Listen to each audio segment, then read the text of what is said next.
usando un separador que solemos rotar, que es el de los miembros de la familia, la película anterior de Mateo Bendeschi. ¿Cómo estás, Mateo? Muy bien, ustedes. Todo bien, por suerte. Bien, contenta de que estés acá con nosotras. Este es nuestro primer programa del año, o sea, el programa tiene ya casi 5 años, van a ser en septiembre, pero este es el primero del año, así que es una linda forma de inaugurar no solo el programa, sino el año medio cinematográfico argentino, Claro. no sé, digo, con el estreno del Método Tangalanga. Bueno, espectacular. Muchas gracias por arrancar el año conmigo. Bueno, contanos un poquito, nosotros hablábamos recién de Mar del Plata. Acá, bueno, por lo menos 2 personas acá la vimos en Mar del Plata. Nancy Yo la vi la vio ayer ayer en en el el estreno. cine. O sea, como fuimos a verla, la verdad es una película muy linda.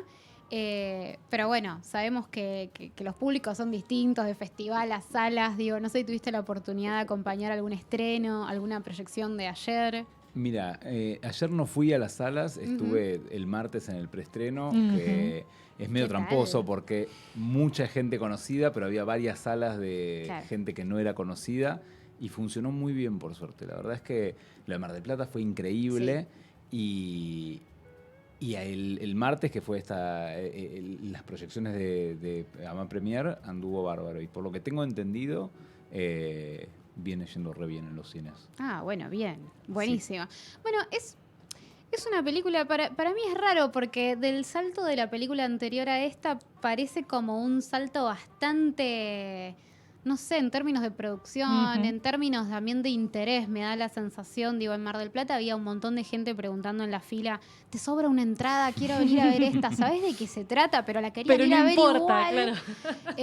Y no sé cómo fue eso en relación a la película anterior, que parece como una película por ahí o más pequeña o más de nicho, no sé cómo lo ves eso. Es que sí, la película anterior era una película más chica en términos de escala y de producción. Y es interesante porque Diego Dukovsky, que es coproductor de Los Miembros de la Familia, es el productor del Método Tangalanga y fue quien me invitó a sumarme a este proyecto. Y bueno, fue una oportunidad increíble para eso, crecer en escala, liderar un proyecto mucho más ambicioso también y estuvo buenísimo, la verdad me encantó. ¿Cómo llegas al proyecto? Sí, por la convocatoria de esta otra persona, pero al mismo tiempo como llegar a una historia que no nace del centro de tus ganas de hacerlo, digamos, de ¿qué onda eso? Bueno, fue distinto porque yo estaba acostumbrado a desarrollar los proyectos Claro. yo y Diego Dukovsky, que es el productor, un día me invita, me dice, tengo este proyecto, ¿te interesaría?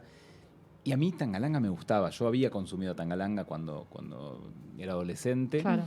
Le digo que sí, a mí me gustó la idea desde el principio y a partir de ese momento empieza todo un proceso de apropiarme de algún modo de la película. Yo siento que eso fue re importante para poder ponerle algo de mí a un proyecto que no había nacido, como decías vos, de una idea mía. Entonces lo que hicimos ahí fue, junto con Nicolás Schuchman, que es el co-guionista de la película, reescribimos, había una primera versión de guión que Diego tenía de otro momento en el que había intentado desarrollar este proyecto, y nosotros la reescribimos, le incorporamos un montón de elementos de ficción, que son las cosas que se montan sobre los elementos biográficos de Tangalanga. Sí. Y en todo ese proceso fue como que di un primer paso de esto, de apropiarme de la película, Claro. de poder incorporar elementos que yo sentía más afines a lo que a mí me gusta, mi sensibilidad. Y bueno, después todo el hacer la película fue otro gran proceso de adueñarme de eso o de meterme en eso para hacerla mía. Y hoy siento que es una película que primero que me encanta, pero aparte que siento que tiene mucho de mí. Y esto que vos decís que me parece clave en la película, que es que hay mucho elemento de ficción que acompaña lo biográfico. ¿Cómo llegaron a eso? ¿Cómo llegaron a tomar la decisión primero de, bueno, vamos a ficcionalizar Esto estas no es cosas? una biopic. Claro, y lo vamos a contar desde acá, que es una apuesta muy interesante y distinta justamente a decir, bueno, vamos a hacer una biopic de Tangalanga. Bueno, eso es algo que en este proceso de reescritura le propusimos a Diego. Él se reía, me acuerdo, en la primera proyección de Mar del Plata, porque el tema de la hipnosis no le gustaba nada al principio. Nunca, tipo... Él decía, no, ¿en qué nos estamos metiendo? Claro. ¿Qué es esto? ¿Para qué te llamé? Claro, Porque... y yo le decía, no, pero confía que esto está bueno, creo que va... Había una cuestión con la historia de Tangalanga, que es que Tangalanga es un personaje increíble, Ujú. pero por un lado es un personaje muy ligado al teléfono, al sonido, Que y no eso... es visual, Exacto, sí. es muy Sí, poco tal visual. cual. Y aparte, la historia de su vida, por ahí no era igual de interesante que su obra. Entonces, lo que le propusimos con Nicolás es montar sobre los puntos que nos parecía más interesantes recuperar para una película, que no es lo mismo que la vida, Tal cual. Claro. montar una ficción que inventara una especie de origen mítico de Tangalanga. A pesar de que el episodio central de la película, Sí. que es que él empieza a hacer bromas por un amigo que está internado, es algo que sucedió en la realidad. Claro, pero es cierto que en realidad Tangalanga, como propiamente dicho, aparece en realidad como una especie de cosa que se apropia del protagonista. Digo, como protagonista, Sí, claro. protagonista, en realidad no es Tangalanga en sí. Eso igual me parece que está bueno también. Sí, por eso la peli es como un homenaje, termina siendo Claro. a Tangalanga, más que una biopic Claro. que Sí. te cuenta, bueno, acá empezó, así fue, así se desarrolló, etcétera, etcétera. Sí. Hay elementos biográficos, en ese sentido la familia nos acompañó un montón, nos ayudó, nos dio un montón de información. Ah, mirá. Sí, estuvieron súper disponibles y la verdad es que fueron muy generosos con nosotros. Mira, no sabía que había habido un trabajo con la familia, porque desde Sí. ustedes también proponer lo ficcional, podés desligarte de todo eso y decir, bueno, hago lo que me Sí. parezca. Tanto trabajo con la familia que de hecho una de las nietas hace un cameo en la película y la bisnieta también tiene una pequeña participación Sí. en una escena. Eso lo leí, pero como ya lo leí después de verlas, no puedo identificar en qué momento fue. ¿Quién era? ¿Quiénes eran? No me puedo dar cuenta. La cantante de la confitería donde toman un café, Sí. una cerveza ellos al Ah. principio es la nieta de Tangalanga y la bisnieta Fantástico. aparece en la escena de la broma en vivo en el Ah. sanatorio. Ah, Está mirá. ahí, es parte de la escena. Muy bueno. Te quería preguntar por un poco el lugar que le ves a la comedia. Primero, tu vínculo con la comedia. Digo, tu película, por lo menos anterior, para mí es una comedia. digo, 100%. pero es muy distinta. Entonces me imagino que tu vínculo no es necesariamente con ese tipo de comedia, sino con algo más grande en referido al humor. 100%, sí, totalmente. Para mí, tengo una relación, te diría, que va por fuera de lo cinematográfico con el humor. Claro. Para mí es como un elemento muy importante de la vida cotidiana y supongo que eso se traslada a mi relación con el cine. Mis dos películas anteriores tienen elementos de comedia, a pesar de que me acuerdo cuando estábamos financiando Los miembros de la familia y yo contaba de qué se trataba y era, bueno, unos chicos Dramón. que se suicidó la Claro, madre y van a crear tranquilamente una es un prótesis. dramón, claro. Pero es una comedia y me decían, pero ¿cómo es una ¿Cómo comedia? que? Y la Claro. gente después se reía en el cine. Así Sí, que... sí, pero bueno, creo que hay algo de eso, ¿no? Como de una relación con el humor en la vida cotidiana y un elemento que para mí es constitutivo de mi vida. Es algo que a mí me gusta, me parece que es central, te diría. Y ¿cómo ves el lugar que ocupa en algunas cuestiones? Digo, me parece que dentro de lo popular las comedias son súper bien aceptadas, pero Ujú. después en lo que es términos más de estudio del cine o demás, es como, bueno, estamos en temporada de premios, ni hablar los premios. Incluso digo. festivalero también. Sí, como no hablando de eso, siempre ¿no? Como ocupa. por ahí no son las... Me resulta raro, ¿no? Esta idea de te sobra una entrada, quiero ver esta, en Claro. ámbito de festival para una comedia, porque es como más reservado al Claro, alto drama, ¿viste? No están en Sí. competencia. Digo, Claro. es como, hay Hay algo algo. así de que pasa. Creo que ahora está un poco más roto y más abierto eso, Ujú. Sí, sí. pero hay algo todavía. Yo siento que en el último tiempo empezó a haber como una especie de reivindicación de los géneros en general. Uno ve que Sí. está esta idea polémica, pero por ejemplo de lo que en inglés le dicen horror elevado, terror elevado. Sí. Y con la comedia empieza a pasar lo mismo. Es verdad que Es cierto. yo creo que la comedia o los géneros en general, el terror, la comedia, el thriller, el policial, siempre fueron como el recurso más comercial que tenían los grandes estudios. O las películas, el cine más industrial o más comercial se valía de estas películas que a veces permitían ser más formulaicos para hacer productos que sacaban y que hacían taquilla. Entonces eso quizás hizo que se genere una imagen de, no sé una imagen, pero que tengan como esta idea de, bueno, entre comillas, menor, género menor. Sí, claro. No tan profundo, sí. no tan... Sí. Sí, pero bueno, qué sé yo, en el último tiempo hay películas de terror en las competencias de los festivales más importantes. It Follows estuvo en Amsterdam Regard en Cannes. Sí. Bueno, Huesera en el Festival de Mar del Plata es una película re de género, re de terror, y ahí estaba también, y era una de las películas más. Pero me parece que abrirle esos lugares es darle lugar a que de verdad te pueden sorprender las películas de género, porque si no, si los cerrás es como, bueno... Y también creo que hubo una vuelta en el último tiempo, en los últimos años, de qué sé yo, gente que por ahí venía más de el mundo del cine de autor, intentando mezclar eso con el género y haciendo, qué sé yo, como híbridos entre las dos cosas, y aparecen estas cosas, aparece, no sé...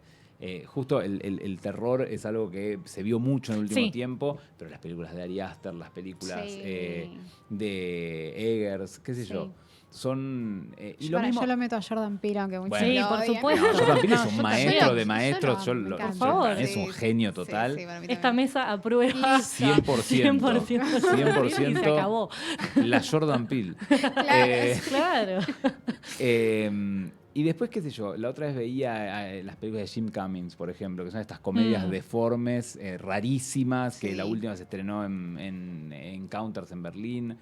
Creo que empieza a haber un lugar para eso, porque también empieza a haber una oferta de películas que exploran, que se corren de la forma más tradicional de hacer estos géneros y lo exploran de distintos lugares. Sí, y me parece que ahí también hay algo clave que es, por ejemplo, en esta película, no es que está hecha o pensada desde el gag continuo, ¿no? Y la sucesión de chistes o de sketches, incluso tratándose de un comediante que trabajaba justamente con una narrativa que tenía como esa lógica, ¿no? Sí. Y me parece que ahí también hay algo de comprender esto, de que el género se puede salir de la fórmula por la que lo conocemos, ¿no? Totalmente. Y que tiene muchas formas distintas, en realidad. Sí. Para mí hay algo de eso, intentar escapar a la fórmula, intentar traer algo nuevo a la mesa, o pensar algo nuevo, o buscar nuevas formas de mirar lo que se hizo muchas veces de una manera, para darle una particularidad a la película, que es algo que para mí es importantísimo. Sí.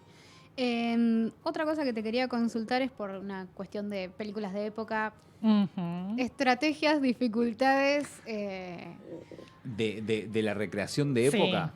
Siempre está como esta cosa de lo difícil que es hacer una película de época. Sí. Digo, cada vez va quedando más lejos el tema de cómo visualmente se ven las cosas, se ve el mundo lejos de ese momento, y que recrearlo puede ser algo que es costoso económicamente hablando, y para películas de determinado presupuesto es imposible, para otras, bueno, es un poco más. Se llega a tal punto. Claro, y también hay como mucho juego de estrategia de justamente, bueno, ver cómo nos arreglamos para que esto quede bien. La película se ve increíble. Bueno, ¿Cómo lo hiciste? Muchas Sería la gracias. pregunta en realidad.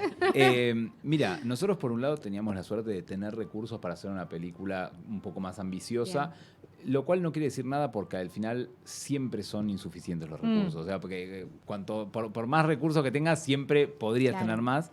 Pero en ese sentido, tuvimos un equipo de arte y de vestuario increíble, Ana Cambre y Tatu Rabotti en arte y Julián Rúbolo en vestuario, que hicieron un trabajo espectacular con los recursos que había. Después, desde la producción, Diego Dukowski fue muy generoso con la película. Es un productor que tiene muchísima muñeca, y que tenía muy en claro la idea de que la plata estuviera en la pantalla. Entonces, en ese sentido, siempre cuando hubo que tomar decisiones difíciles, y hubo momentos en los que hubo que tomar decisiones difíciles, porque filmamos en medio de la pandemia, porque nos agarró el tema COVID, porque hubo un montón de tensiones que atravesaron el rodaje, como a cualquier rodaje, a pesar de que tuvimos, la verdad, un clima de rodaje increíble, que es algo de lo que después podemos charlar. Pero siempre Diego eligió acompañar a la película para que fuera la mejor película posible. Y eso es algo que como director agradezco muchísimo. Entonces, el trabajo de arte y de vestuario fue un lujo. Tuvimos, bueno, siempre con las limitaciones que había. Me acuerdo, por ejemplo, que en la clínica, que era un lugar gigante para ambientar, había veces que cortábamos una toma y movíamos toda la ambientación de un lugar a otro porque era tan grande que en vez de ambientarlo todo, que era innecesario, decíamos, bueno, vamos rotando la ambientación. Ahí es como algo de ingenio, de puesta en escena, de búsquedas a la hora de plantear los planos y de entender cada escena para poder aprovechar del mejor modo posible los recursos que había. Y después el vestuario, bueno, Julián hizo un trabajo increíble de recuperación de prendas de época. La enorme mayoría del vestuario de la película es ropa original de los 60. Wow. Ah, mirá. Y después, bueno, otro tema. Uy, acá en la radio uno toca algo, claro, siempre rompe, paga, pero aparte, cualquier cosa que toco hace mucho ruido. Suena, claro. Todo se copia a través de Sí. Después hubo todo un tema de FX que es, vos no podés poner una cámara en ninguna parte de la ciudad de Buenos Aires hoy en día y que lo que filmás se ve igual que en 1960. O sea, no, imposible. Está lleno de cables, sigo tocando. No pasa nada. De cables, de tapas de luz, de los semáforos son de otro color, pasan coches por más que vos despejes la calle, pasan coches por el fondo y ahí, bueno, hicimos muchos borrados de FX, aires acondicionados, cosas que uno en la vida diaria no percibe. Pero cuando estás haciendo una película de los 60 decís, claro, nada de esto existía. No puede ser así. Yo lo pensaba un montón ayer cuando veía la peli, si bien hay muchos momentos de interiores y de por ahí interiores más pequeños, como la habitación de la clínica y lugares que te permiten como un control bien grande, el momento en el que justamente Tangalanga va a llegar a este lugar donde lo van a curar y demás, tenés toda esa persecución del perrito, digamos, por un exterior. Claro, y yo todo el tiempo miraba todo y decía, ¿cómo hicieron? ¿Cómo hicieron? Porque era mucho lugar. Sí, bueno, la persecución del perrito fue increíble. Recorrimos todo San Telmo buscando una cuadra con edificios que fueran todos de la época. La encontramos y para filmar esa escena cortamos la luz de la calle, porque la luz es LED en la calle. Y simulamos los sodios de otra época. De vuelta, parece un cliché, pero la verdad es que el equipo técnico que tuvimos en la película era un lujazo. Ahí Dani Ortega con la fotografía hizo algo increíble. Y bueno, después fue ir para adelante. Contanos sobre esto que mencionaste del clima de rodaje. También te lo mecho con el trabajo de la voz, con los actores, porque vos está bien, trabajo de efectos visuales, trabajo de arte, trabajo de diseño, pero si un actor medio que te deschaba... Sí. Bueno, eso para mí era re importante. Desde el principio yo pensaba que, aparte de que la película esté ambientada en los 60, yo quería, por un lado, que homenajee al cine de esa época. Me gustaba que la forma de la película tuviera que ver con el cine de esa época y que la forma de hablar de los actores tuviera que ver no solo con el cine de esa época, que lo tiene porque hablan como en las comedias clásicas o de la edad de oro de la comedia argentina, pero también el vocabulario. No podían, había todo el tiempo que desarmar muletillas. No sé, yo qué sé, decía alguien, y decía, no, eso no sé. No. La gente hablaba más despacio, decía las palabras enteras. Ahora hablamos rapidísimo. Sí. Y bueno, ahí hubo un trabajo muy fuerte de ensayos. Trabajamos mucho con Martín, con Julieta, con Alan. Hablamos mucho sobre el vocabulario de la época y ya estaba planteado mucho desde el guión. O sea, en el guión había un montón de muletillas, de expresiones de la época que investigamos y que vimos que se usaban. Sí. Entonces eso estaba planteado desde el vamos. También, bueno, tengo entendido, o sea, hablé un poquito con Piroyansky sobre ese trabajo que hizo y dijo que hubo mucho ensayo, porque trabajaron muchísimo sobre la voz de Tangalanga, pero que también hubo un momento en el que hubo que decidir cómo era la voz de Jorge y hacer un pasaje ahí, porque... Bueno, eso fue mira, nosotros veníamos ensayando con Martín y yo le había propuesto esta idea, yo le decía, no imites a Tangalanga, porque vamos a ir al Muere ahí. Claro. Hagamos un Tangalanga tuyo. Y eso estaba y funcionaba bien, pero nos costaba encontrar la transición del modo Jorge al modo Tangalanga, porque cuando él lo hacía con su voz natural, todavía quedaba raro, parecía que estaba imitando, haciendo una voz, era como, había como ahí un desequilibrio de voces. Y un día llego al ensayo y Martín me dice, che, se me ocurrió una idea. Le digo, ¿qué? ¿qué pasa si también hago una voz para Jorge? Digo, me parece espectacular. Es buena. Ahí lo probamos y fue buenísimo. Y bueno, ahí apareció y a partir de ahí es como que se destrabó ese equilibrio Jorge Tangalanga. Claro. Y bueno, y seguimos ensayando para encontrar bien. Hay algo de la musicalidad de los diálogos que a mí me interesaba como trabajar y encontrar para cada escena, encontrar los matices de la timidez de Jorge.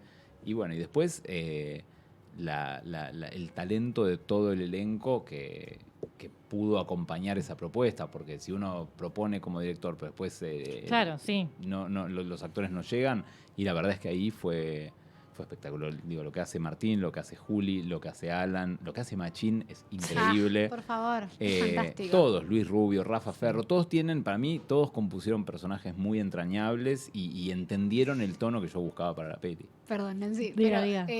Ferro tiene una escena que para mí es maravillosa porque es cómica desde la incomodidad y desde la vergüenza ajena. Él, es ¿no? como, Es él. me río sí. porque me da mucha vergüenza lo que está pasando. Ese clima para mí es excelente. Esa escena, yo estaba en el pasillo, filmamos en un hotel y yo estaba en el pasillo y me tenía que aguantar la risa de lo incómodo que me pone cuando él le pide disculpas a... No. Sí. Pero aparte un sonso total, un bobo pobre, un Giordano intentando... Totalmente perdido. Sí, pero bueno, Rafa es un maestro. Esa escena es de mis favoritas de la película. buenísima, Es sí. muy graciosa y él tiene un timing para la comedia que es buenísimo. Nancy. Y volviendo a lo que estabas diciendo antes, incluso de los ritmos y la musicalidad, me parece que ahí el personaje de Clara es como clave en generar como otra cosa, le muestra otro universo justamente a este pobre tipo que anda por ahí sin poder hablar con nadie, y que ella sea como de alguna manera la dueña de los teléfonos también es como súper hermoso.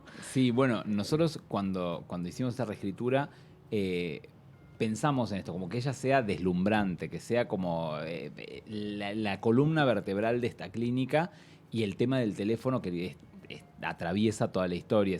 Arranca con un teléfono, termina, bueno, no quiero spoilear, pero termina con un teléfono. Bueno, Es un teléfono, no pasa nada. No, pero aparte, ¿sabes qué? Tengo un grupo de amigos muy cercanos que me acusa de spoilear sin querer las películas. Estamos hablando de una película y me dice, para, frená ahí, porque yo digo, no, bueno, y cuando al final... Todo. Yo me pongo a charlar como sin No registrar, medís eso, claro, tipo, no mido y digo, no, bueno, pero porque es rarísimo que él sea el asesino. Che, pero no la vi. Claro. Ay, bueno, perdón. Sí, la escena en la que le cortan la lengua, bueno, justo. Y así. Sí, Claro, estás como... Bueno, ¿La no vieron importa esa, la de la igual. lengua? Sí. Pero, bueno, nosotros igual acá nos gusta charlar como un poco en profundidad de algunas Sí, escenas o de no justamente tenemos contar problema. algunos truquitos, así que bueno, no importa. No. Pero este es el momento Para spoilear cualquier para que cosa. te luzcas spoileando lo que quieras sin culpa. Perdón, no sé si interrumpí alguna... No, estábamos, claro, estabas hablando de que empieza con un teléfono, termina Decía con eso un que estaba teléfono, así. ahí estábamos. Bueno, el guiño a Pajarito Gómez. Ay, sí. Necesito hablar de eso. Me encanta Pajarito Gómez. Sí, es un peliculón. Increíble. Sí, es hermosa. sí. Y bueno, qué sé yo, en el mundo de esta película, Pajarito Gómez es un Está artista, perfecto, es el mundo donde vive Consagrado, Pajarito Gómez. claro. Es el mundo donde él es famoso con su hit. Yo en el año 2000. tenía la idea de que en ese momento podía sonar un poco más la canción. No sé si eso fue una decisión estética, económica, dificultosa en otro sentido. Mira, hubo un momento en el que, no me acuerdo exacto qué fue lo que pasó con el tema de Pajarito Gómez. Creo que, por un lado, ya era complicado porque Poder hacerla. porque no sé, tengo miedo de estar diciendo cualquier cosa, pero estoy casi seguro que el tema no está editado. Entonces ya había una primera dificultad Claro. casi burocrática Sí. de comprar el tema. Pero aparte hubo que tomar una decisión. Había otros temas en la película en un momento. Y al momento en el que decidimos poner la canción de Sandro al final, es como que me senté con Diego y me Sí. dijo, mira, hay que elegir. Claro, no. Si ponemos Sandro. Pues claro, si compramos los derechos de la canción de Ya Sandro, está. hay que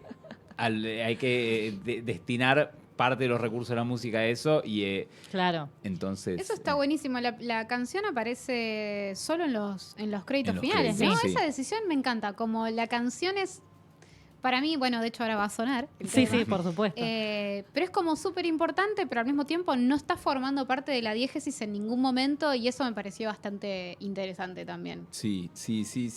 Me gustaba que apareciera ahí, me gustaba que fuera algo como, también como parte de este homenaje a la cultura popular argentina Sí. que intenta hacer la película. Como el otro día un amigo me decía que le había gustado eso, como Tangalanga, Sandro, el Ditela, Sí. Siam Ditela, hay un montón de cosas de elementos que aparecen que me gustaba que estén ahí porque los asocio a un momento de la Argentina y particularmente de Buenos Aires, que es como una Buenos Aires mítica para mí, porque obviamente no la conocí. Digo, Claro. tengo 33 años y eso sucede hace 60. Sí. Pero que me daban ganas de que estén presentes en la película a modo de homenaje, como una especie de homenaje dentro del homenaje a este ícono. Claro, como más puntas. Sí, que también un poco tiene que ver con esto de la recreación de época y demás, más allá de lo que son los recursos y lo que es visualmente necesario, hay algo de generar ese mundo, ¿no? Que trasciende lo que se ve, sino también un poco eso, ¿no? Lo que pasa, lo que se dice, cómo se dicen las cosas. Sí, hay como toda una construcción muy sutil ahí para poder generar ese espacio. Sí, 100%. Tengo una última, ya te prometo, pero tengo como yo muchas me puedo quedar toda la posibilidades. tarde, porque me encanta charlar. Hay una pregunta que también se le hice a Piroyansky que tenía que ver con, como él es director, dije, bueno, vamos a aprovechar. Aprovechemos este perfil. Esta cosa de la diferencia entre el timing en rodaje, el timing en set y el timing de montaje, que es como para la comedia es clave, el momento en donde se corta y demás, pero yo me imagino desde el desconocimiento que el timing en rodaje o está pensado desde el montaje o cómo lo manejas, cómo Para manejas mí la dinámica. depende mucho del tipo de chiste. Una cosa, hay veces que el humor físico tiene que tener un timing en rodaje porque si no, no funciona. Claro. Y después hay cosas que puedes acompañar y apuntalar en montaje. Por ejemplo, hay chistes que se construyen con la pausa, chistes que tienen que ver con la reacción. Y eso a veces pero eso tiene más que ver con los gags que nacen de una relación entre dos personajes. Por ejemplo, cuando Machín le dice ahí sí rima. Obviamente es graciosísimo lo que hace Machín en esa escena, que aparte lo improvisó eso, porque la escena terminaba cuando él lo putea y a Machín se le ocurre hacer eso y yo le digo, es increíble esto que acaba de hacer. Sí. Y eso, por ejemplo, nos dimos cuenta en montaje que si le dejábamos una pequeña pausa después de la puteada, quedaba 10 veces más gracioso. Claro. Entonces, apareció como esa espera la pusimos en montaje. Después hay cuestiones de el gag físico, de cuando están compartiendo una misma escena, un mismo plano. Claro. Que son de los actores y son de tener el timing. Y en eso Martín tiene un talento enorme para la comedia que es deslumbrante. Él me decía, si a mí no me cortan la escena, yo sigo. Decía como, bueno, por más que yo piense que ya tendría que haber terminado. Yo voy a seguir, claro.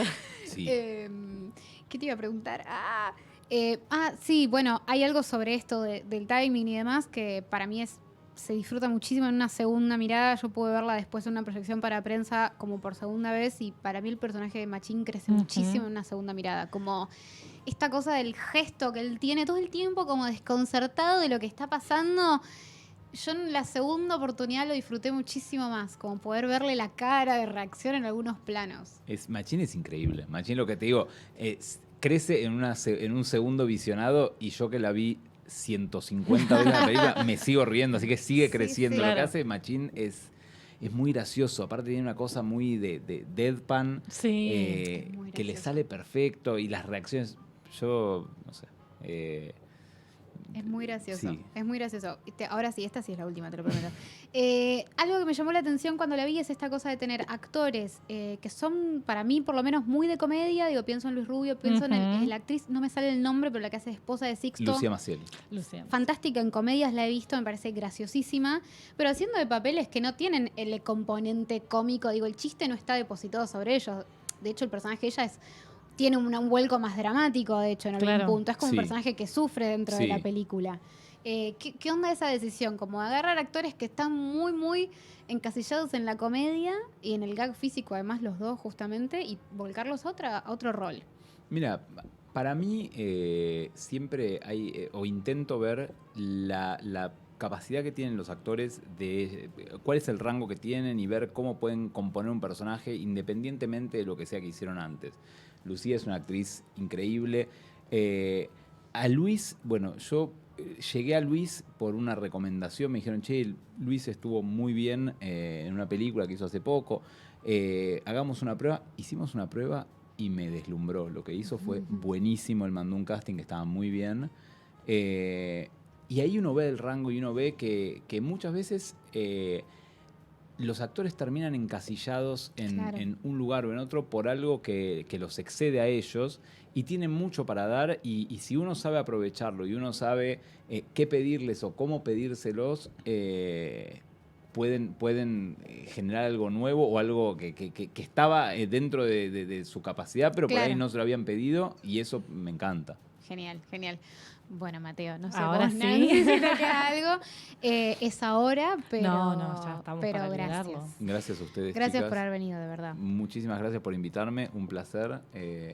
Y bueno, a todos los y las oyentes. Sí, un saludo a para la ver. gente que está ahí en Twitch que estoy viendo. Ah. No mandaron ningún mensaje, pero los estoy viendo ahí, Pero que sé están que están. conectados porque veo el numerito. Claro. Entonces, Perfecto, bueno, los invito Que y todos las vayan a invito ver la película. a ver la película, a las salas. Está en un Sí, montonazo un de montón salas de salas. a sí. lo largo y ancho del país, así que no hay excusa para perdérsela. Es una película que, en mi opinión, siendo apenas mi el humilde director, opinión. apenas el director de la película, opinión totalmente objetiva. mi Claro. opinión completamente imparcial, se disfruta muchísimo más Sí. en las salas. Hay un trabajo, bueno, de arte, de vestuario, de fotografía, de sonido y de todo que Sí. se luce mucho más en la Sí. pantalla grande. Así que vayan a las salas, vayan a ver la película, la van a disfrutar. Y si no, acá las chicas les devuelven su dinero. Claro, dale. Si no se pelean con Está ellas. muy bien, claro. está muy bien. Bueno, gracias una vez más. Muchas Vamos a seguir Muchas recomendando la gracias a película, que ustedes. tenga un muy, muy lindo Recorrido. Sí, ojalá. Ojalá, Lo deseamos ojalá. de corazón. Bueno, Así que yo bueno. también. Muchas gracias por invitarme. Vamos a escuchar el tema. Y vamos a escuchar Tengo entonces. Vamos.